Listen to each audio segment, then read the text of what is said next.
Nous avons présenté les différentes étapes d'exécution d'une instruction. Le fetch, le decode, execute, mem et write. Maintenant, on va présenter comment est-ce qu'on améliore et on accélère l'exécution des instructions. Avec une exécution séquentielle, chaque étape s'exécute après l'autre. On fait un fetch, après ça on fait un decode, après ça on fait un execute, après ça on fait le mem et après ça on fait le write. Si nous avons 5 instructions, chacune elle prend 5 étapes. Chaque étape on va dire que c'est un top d'horloge. Alors ça va prendre 25 cycles pour terminer les 5 instructions. Un pipeline ou chaîne de traitement est l'élément d'un processeur dans lequel l'exécution des instructions est découpée en plusieurs étapes. Puisque les différentes étapes sont exécutées par différents circuits intégrés du processeur, différentes étapes de différentes instructions peuvent être exécutées en même temps. On va faire du parallélisme. Pas total de l'instruction, mais des étapes. Alors, avec un pipeline, le processeur peut commencer à exécuter une nouvelle instruction sans attendre que la précédente soit terminée. Nous avons les mêmes instructions. Maintenant, on va les faire juste en 9 cycles. Comment est-ce que le pipeline peut faire ça? Eh bien, on commence la première instruction. Elle va faire le LI, donc fetch, lecture d'instruction. Dans la deuxième étape, elle va faire le DI. Mais puisque le composant qui fait le fetch est libre maintenant, je peux faire le LI de la deuxième instruction. Dans le troisième cycle, je suis arrivé à execute ici, à l'exécution. Et pour la deuxième instruction, je suis dans le decode. Et je peux lancer une troisième instruction qui va faire le fetch. La même chose pour le quatrième cycle. Je suis au même pour la première instruction, à l'execute dans la deuxième instruction, au décode de la troisième instruction et je peux lancer ma quatrième instruction et je vais faire le fetch puisque le composant du fetch il s'est libéré et ainsi de suite. Donc ici, je vais avoir les 5 instructions qui sont toutes exécutées en même temps, mais chacune a une étape différente. Une à l'écriture, l'autre à la mémorisation, l'autre à l'exécution, l'autre à décodage de l'instruction et l'autre à fetch, à la lecture de l'instruction. Pour celle-là, il va rester 5 étapes pour terminer. Si on compte maintenant le nombre de cycles, de 1, 2, 3, 4, 5, 6, 7, 8, 9. Si on aurait fait une exécution séquentielle, ça veut dire on va attendre la fin de la première instruction pour exécuter la deuxième instruction. Après ça, attendre la fin de la deuxième instruction, ainsi de suite. Ça aurait pris 25 cycles. Une architecture superscalaire. On peut même améliorer un peu plus. Dans cette architecture, plusieurs pipelines sont installés en parallèle. Il est possible d'exécuter plusieurs instructions simultanément. Le schéma va nous montrer ici unité de recherche, unité de décodage, unité de recherche des opérandes et on vient ici, nous avons plusieurs UAL. Donc on peut faire plusieurs calculs en même temps. Et là, c'est une unité de rangement des résultats. Donc à chaque fois qu'on a terminé le calcul, on va l'envoyer ici. Elle n'est pas parallèle à 100%, mais ça permet d'accélérer encore plus l'exécution puisqu'on peut faire plusieurs calculs en même temps. Maintenant, on va passer à autre chose. On va expliquer comment est-ce qu'on fait des appels à des sous-programmes dans notre programme principal. Et pour expliquer cet appel de sous-programme, on va expliquer d'abord c'est quoi une pile et c'est quoi le pointeur de pile. Une pile, en anglais stack, est une structure de données dans la mémoire qui permet au dernier élément ajouté d'être le premier à être utilisé. C'est ce qu'on appelle un LIFO. Last in, first out. Celui qui est entré en dernier il sort en premier.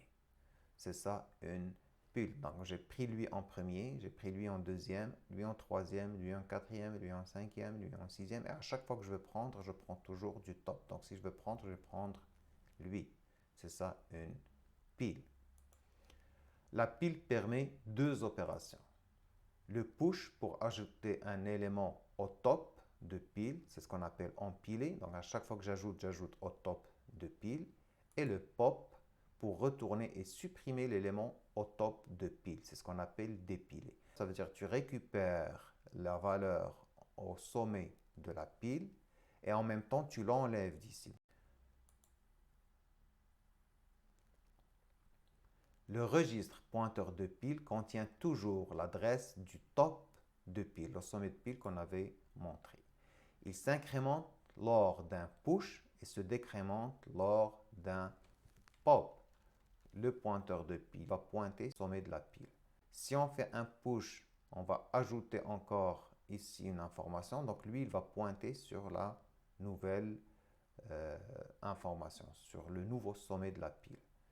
Par contre, si on dépile, on était ici, on a dépilé, ça veut dire lui, on l'a enlevé. Donc lui, il va pointer sur le nouveau sommet qui va être ici.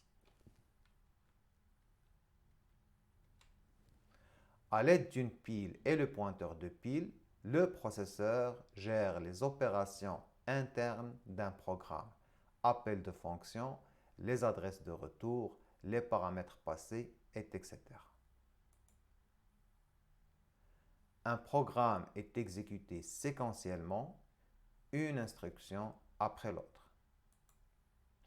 Après l'appel d'une fonction, un sous-programme, et l'exécution de toutes ces instructions, l'exécution du premier programme doit se continuer juste après l'appel. À chaque appel d'une fonction, le processeur doit sauvegarder l'adresse de la prochaine instruction pour l'utiliser dès le retour de l'exécution de la fonction. Une pile est utilisée pour la sauvegarde de ces adresses. Et on va expliquer tout ce qu'on vient de dire ici. La nature LIFO de la pile fait en sorte que l'exécution reprend au programme qui a appelé la dernière fonction exécutée. Alors, un exemple pour mieux comprendre ce qu'on vient de dire. J'ai un programme principal, lui, il y a des instructions. Et ici, à l'instruction située à l'adresse 2, nous avons un appel d'une fonction, d'un sous-programme P1. Le P1, il est là. C'est un programme dans la mémoire aussi. C'est un sous-programme parce qu'il est appelé ici, mais de toute façon, c'est un programme dans la mémoire aussi. Il est dans les adresses 10, 11, 12. Sa première instruction, elle est à l'adresse 10 et la dernière instruction à l'adresse 12. Et nous avons aussi dans la mémoire, dans une autre partie, un autre programme, le P2, qui lui, il est à l'adresse 20 et 21. Les deux instructions sont à l'adresse 20 et 21. Maintenant, j'exécute le programme principal. Je suis ici, j'ai fait cette instruction, j'ai fait cette instruction et je vais trouver le P1. Qu'est-ce qui va se passer comme j'ai trouvé l'appel du P1? Bien sûr, P1, je dois aller exécuter le P1. Et maintenant, quand j'ai terminé d'exécuter le P1, je dois revenir, bien sûr, après cette instruction qui m'a permis d'exécuter le P1. Donc, après avoir terminé le P1, je dois retourner à 3. C'est la prochaine adresse après l'appel. Et dans 3, je vais trouver P2. Donc, je vais arrêter le programme 1, aller ouvrir le programme 2, exécuter le programme 2. Et quand j'ai terminé l'exécution du programme 2, je dois revenir à l'instruction juste après l'appel. J'avais appelé avec P2, donc je dois retourner à l'instruction ici, celle à l'adresse 4. Maintenant, j'ai aussi un appel ici dans P1. Donc, ce que je vous demande, c'est dessiner la pile pour l'exécution suivante, sachant que dans la pile, on enregistre juste l'adresse de la prochaine instruction qui aurait dû être exécutée s'il n'y avait pas un appel. Par exemple, j'ai le premier appel, c'est P1, donc automatiquement, la pile va avoir 3. La prochaine instruction que j'aurais dû exécuter, c'est le 3. Mais comme j'ai un appel P1, je vais sauvegarder ce 3. Quand je vais retourner, c'est lui que je vais exécuter et je vais aller exécuter le P1. Prenez votre temps, essayez de dessiner la pile à chaque fois, à chaque moment, qu'est-ce qu'elle contient. Et maintenant, je donne la solution. J'ai déjà donné la première valeur de la pile. Nous avons un appel de P1, l'appel il est fait de l'adresse 2 ici, donc je vais automatiquement sauvegarder le 3. Donc ma pile contient juste 3. Ce qui va se passer, c'est que je vais aller exécuter le P1. J'exécute celle-là et je trouve un appel P2.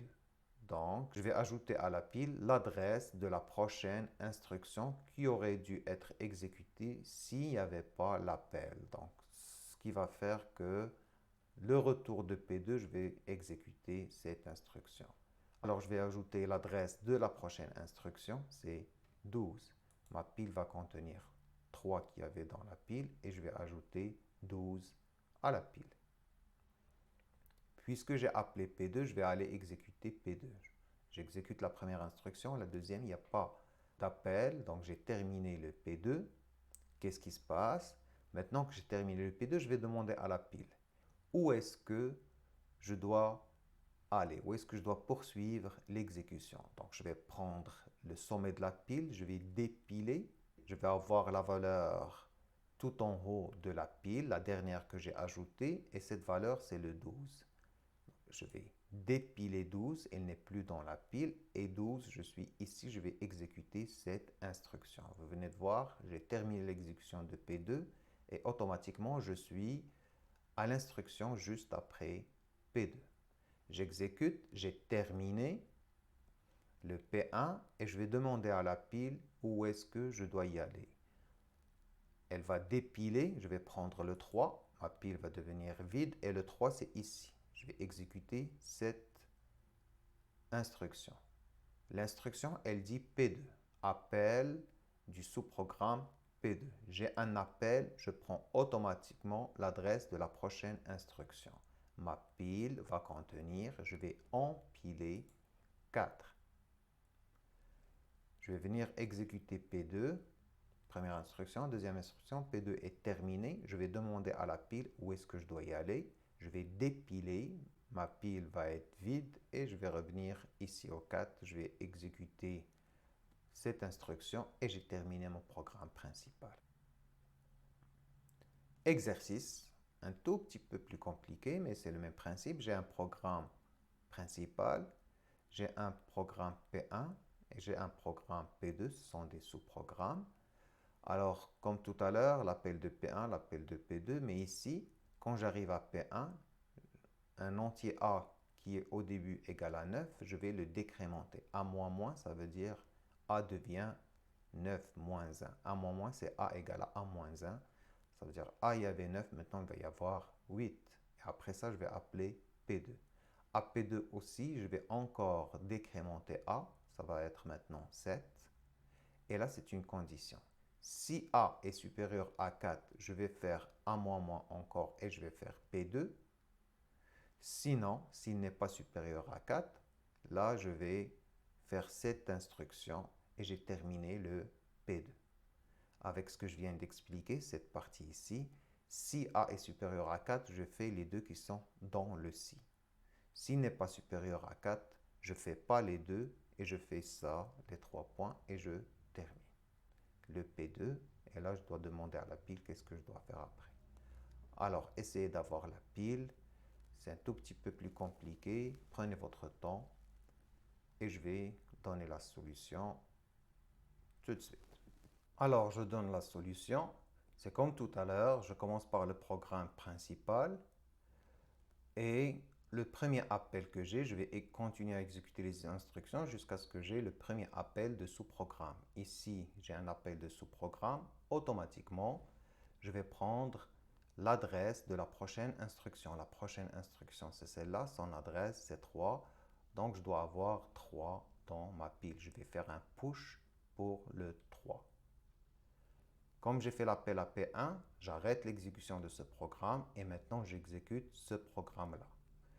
Alors, dans P1, j'ai un A-, Je vais dessiner juste un A ici, une case mémoire pour le A, ça c'est le A.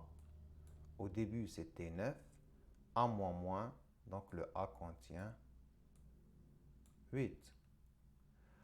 Alors, j'ai un appel P2. Ce qui va se passer, c'est que dans la pile, je vais faire le push de l'adresse de l'instruction suivante. Et je vais avoir 12 qui va s'ajouter, l'adresse de cette instruction va s'ajouter à la pile. J'ai un appel P2, je dois aller dans P2. À P2, j'ai un A-, ça veut dire que A va être 7 et non pas 8. Est-ce que A est supérieur à 4? Oui, A est supérieur à 4. Je vais faire A-. Donc A va devenir 6. Et j'ai un appel P2. Puisque j'ai un appel P2, je prends l'adresse de la prochaine instruction, le 24. Je vais faire un push avec le 24. J'ai fait appel à P2. Je vais faire la première instruction de P2. A-. A maintenant, elle va contenir 5. Est-ce que 5 est supérieur à 4? Oui. A-. A va devenir maintenant 4. P2, un appel. Automatiquement, je fais un push avec 24. Et j'exécute encore une fois le P2. A-, ça veut dire A va contenir 3 cette fois-ci. Est-ce que 3 est supérieur à 4? Non. Alors, je ne vais pas exécuter E, je vais exécuter celle-là. J'ai terminé P2. Une fois que je termine, je fais automatiquement un pop. Je dépile, je prends la valeur en haut. 24, je vais pointer sur 24 et je l'enlève d'ici. Je pointe sur 24, j'exécute cette instruction. J'ai terminé encore P2. Dès que je termine un sous-programme, automatiquement, je dépile. J'enlève le 24 et je pointe sur 24 encore. Et maintenant, le haut de la pile, c'est 12. J'exécute le 24 et j'ai encore terminé le P2.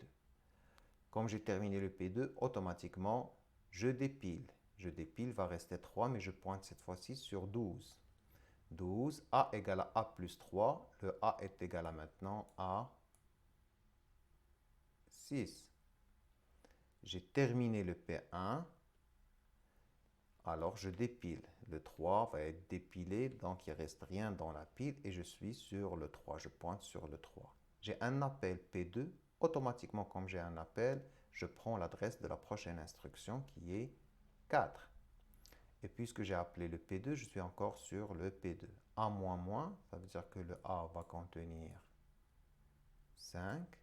Est-ce que 5 est supérieur à 4? Oui.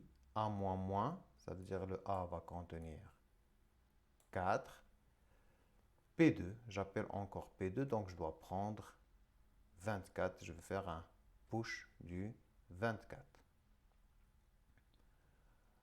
Et j'ai fait le push 24, je vais monter en haut. A-, le A va devenir 3. Est-ce que 3 est supérieur à 4? Non.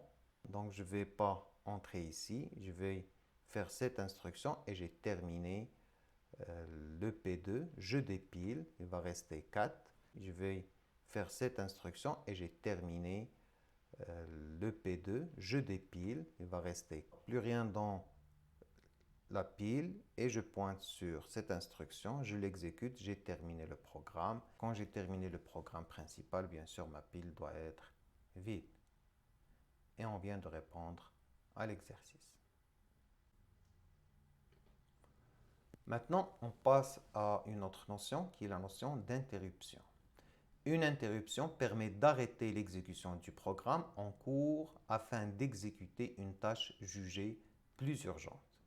On a vu les phases d'exécution, comment est-ce qu'on passe d'une étape à une autre. On a vu comment accélérer ces étapes.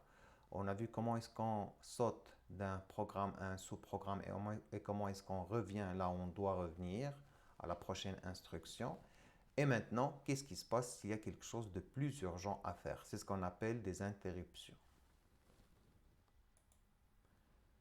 Exemple, un périphérique peut signaler un événement important, fin de papier à imprimante, il y a une erreur de disque, etc.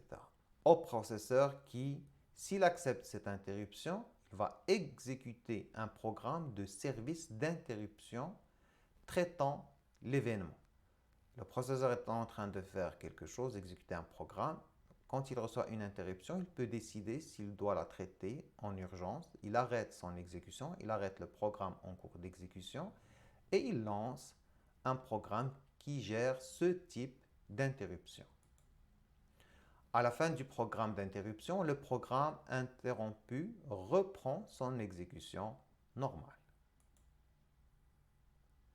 Les types d'interruptions qui existent, les interruptions externes, permettent à un périphérique de se manifester auprès du processeur. Logiciel, c'est des appels système, permet au programme en cours d'exécution de se dérouter vers un programme du système d'exploitation qui doit gérer une tâche particulière. Exemple, les instructions d'entrée-sortie.